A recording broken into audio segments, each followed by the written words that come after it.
we shall reflect on the life of St Gregory Barbarigo.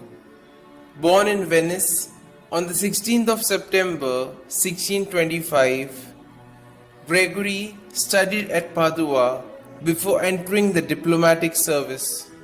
While in Munster as secretary to the representative of the Venetian Republic, he met the papal legate Fabio Chigi, who encouraged him to become a priest. He was ordained at Venice in December 1655. His advisor had by then become Pope under the name of Alexander VII, and he was soon called to Rome as referendary for the two signatures, and he was made a domestic prelate. While in Rome, he showed heroic devotedness during a pestilence. In 1658, having been consecrated as Bishop of Bergamo, he entered the city carrying with him the Acta Ecclesiae Mediolanis, which shows that he intended following the example of St. Charles Borromeo. In the year 1660, he was created cardinal and recalled to Rome, and in the year 1664, nominated Bishop of Padua, where he died on the 18th of June 1697. His wish to emulate Borromeo was not a passing whim. The pains he took to fulfill his duties as pastor of souls in his two dioceses is almost unsurpassed. When he took charge of his diocese, it was badly neglected. The university of the town had fallen into decadence. The 300 parishes of the diocese, counting about 250,000 faithful, were ravaged by ignorance. The good bishop set his clergy an example and undertook to teach catechism to the villagers. He made it a point to visit all the parishes in his diocese, even the most inaccessible ones, at least twice during his term as bishop there.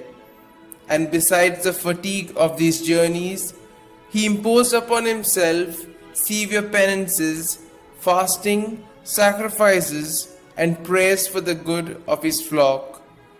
He realized above all the need of forming a learned and zealous clergy in order that his diocese might not relapse into the spiritual distress in which he found it. His main concern thus was the seminary. There were only 30 students when he arrived, housed in a small, dilapidated building, as they had no special classes. 6 years later, he transferred it to the former monastery of Vanzo, where he was able to gather 100 students, recruiting them himself during his pastoral visits. He proved a great restorer of studies, fostering the study of Latin and Greek and attaching great importance to rhetoric as a preparation to preaching. Aristotle was read and explained in Greek. Backed with commentaries from Coimbra, he taught the sciences as well as morals and rhetoric.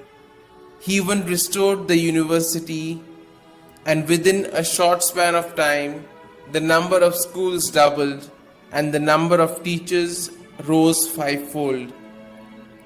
He thought he could never do enough for the formation and instruction of the clergy. As for his own pastoral zeal, he said that he counted for nothing the visits, audiences, pastoral troubles, and fatigue, persecution, and tribulation. What would break his heart was to see souls redeemed by the precious blood of Christ falling into hell without being able to bring up a remedy.